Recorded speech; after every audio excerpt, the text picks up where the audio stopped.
Christians, I have some problems with your beliefs. Not the ones you think either. Well, yeah, probably those too, but in this case I mean the way some of you treat the book of Genesis. In many of the more quote-unquote sophisticated theological schools of modern-day Christianity, there is this trend towards treating Genesis as a metaphorical or allegorical book, rather than a literal and historical one. In an attempt to reconcile the creation, flood, and other explanative myths in Genesis with the overwhelming scientific evidence of an Earth that is billions of years old and the diversity of life being the result of evolution, some liberal and even some conservative Christians have taken up a non-literalist interpretation of the Bible's first book. People, of course, have the freedom to believe whatever they want to, but I have to wonder if these Christians who don't treat Genesis as 100% accurate historically and scientifically really understand, as many young Earth creationists seem to, the ways in which these interpretations fundamentally undermine other parts of Christian theology. I hate saying the words, "I agree with answers in Genesis," in pretty much any other context, but in this case, I feel like Ken Ham and his organization are absolutely right in their understanding of how critical the first 12 chapters of the Bible are to Christianity. You see, the idea of Genesis being historical truth is the foundation that many other key doctrines of Christianity rest on, and if it collapses due to an influx of scientific evidence to the contrary, then it takes other things with it too. If we remove the idea that Genesis is a literal history, what does that do to the key Christian doctrine of the fall? Genesis chapter 3 tells us that sin, and some creationists argue death and illness and predation, entered the world when a talking snake tricked the first humans into eating magical fruit that they were not supposed to be eating. This event led to something that Christians have a number of related phrases for: total depravity, the fall, sin nature, original sin, and so on. Yet if Genesis is not literally true, and there was no garden, and there was no forbidden fruit, and there was no deceiving talking serpent, how can we be collectively tainted by original sin? If it is not true that in Adam's fall we sinned all, then how can it be that in the new Adam's rise we can all reach the skies? The author, or authors of Romans, whoever he, she, or they really were, absolutely seemed to believe that the stories in Genesis were true, historically true, not just morally or allegorically true. If they didn't, why would Romans chapter 15 verses 42 through 46 contain passages that directly address the concept of Adam being a living being made of dust, by whom sin entered the world, but by the last Adam sin was defeated?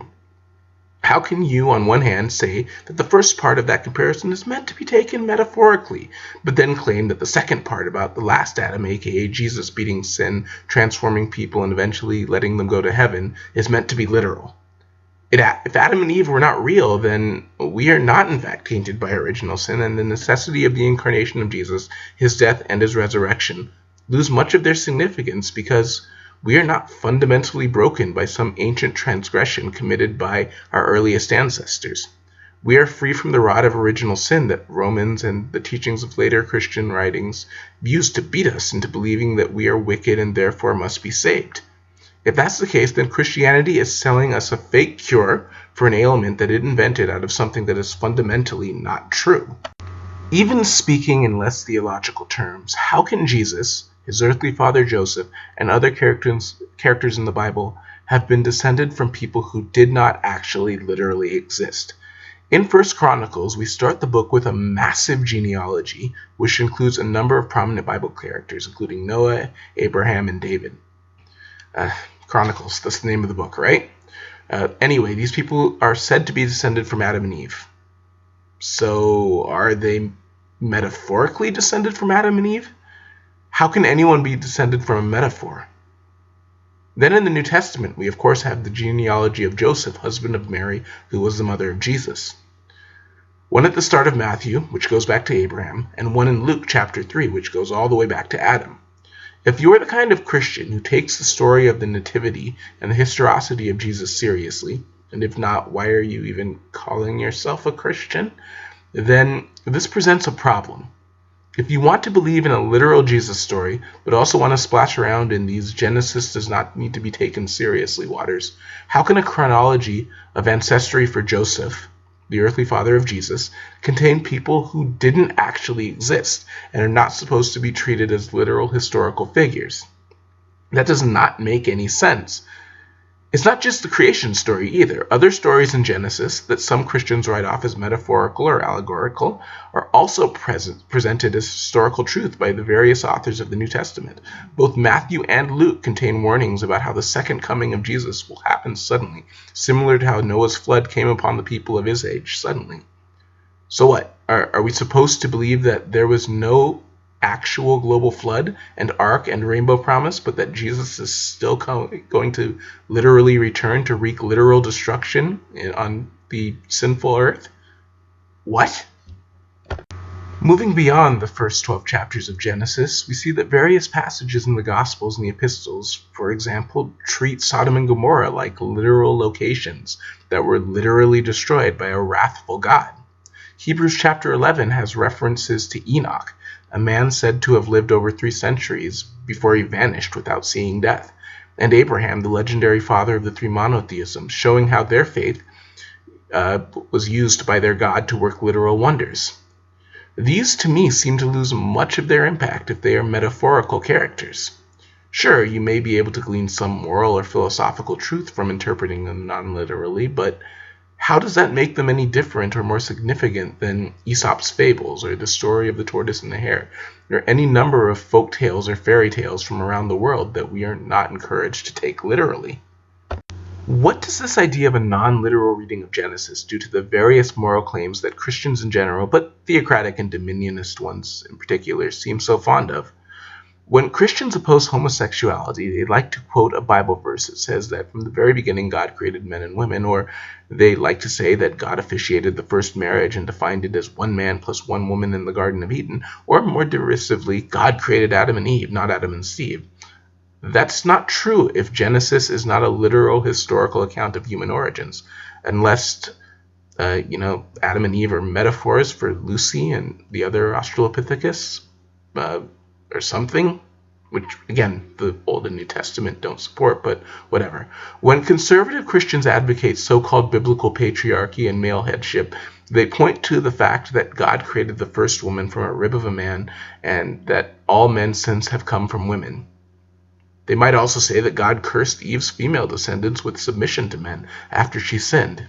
Yet, if Genesis is not true, literally true, then this also is not true, and it is revealed to be more or less just a sexist way to justify blaming women for things and promoting their subservience.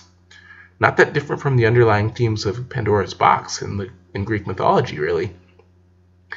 Catholics and even some Protestants who promote quiverful believe that God commanded humans to be fruitful, multiply, and fill the earth. They take this to mean that contraceptives, which separate sexual intercourse from reproduction, are to be discouraged. But if a literal command was not given to do that, then these ideas don't really have a leg to stand on. Finally, there is the idea that humans are separate from the animal kingdom, not just part of it. A literal Genesis, one can argue, supports that and the idea that humanity is to have dominion over the other creatures. This can easily be extrapolated from this.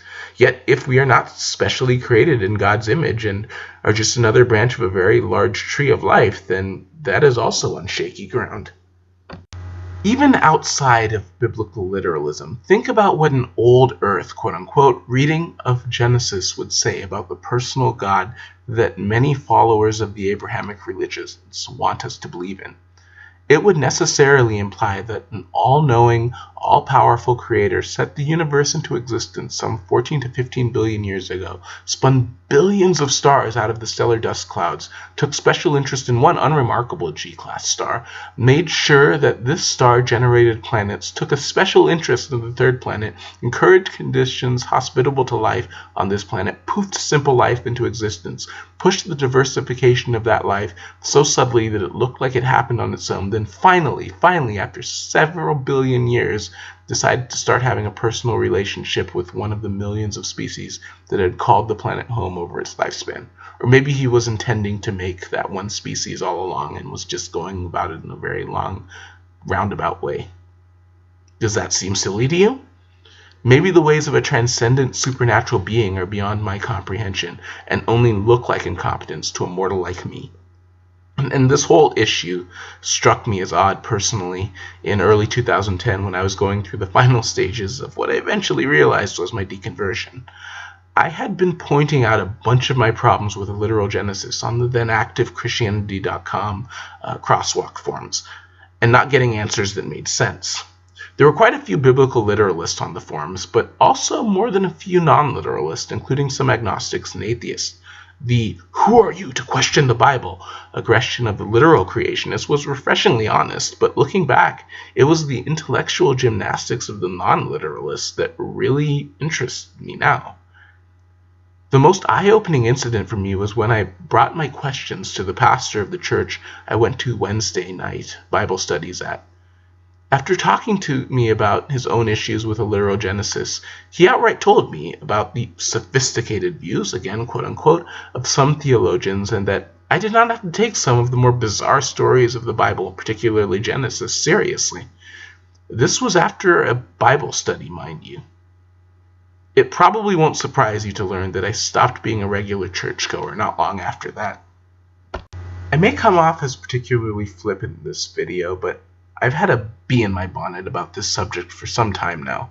Ken Ham, Karl Baugh, the Hovens, and their creationist allies, for all their lionizing of ignorance, have the most honest position on this issue.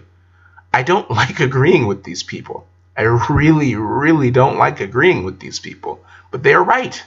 The inability to reconcile a literal Genesis with what we have learned through science was directly connected to my abandonment of Christianity. They understand that fundamental doctrines of Christianity rest on Genesis being literally true. To me, it seems like the attempts to reconcile cosmology, paleontology, geology, evolutionary biology, and other sciences of the past with the Bible ended with the Bible losing much of its moral and spiritual authority, and that Christians who pretend like they are compatible or non-overlapping magisteria are either oblivious to the implications of the Bible or dishonestly attempting to present the Bible in a way that close examination of its text does not support. So, yeah. Thank you for listening. Please feel free to comment respectfully and subscribe, and as always, answer the questions by questioning the answers. Take care, everyone.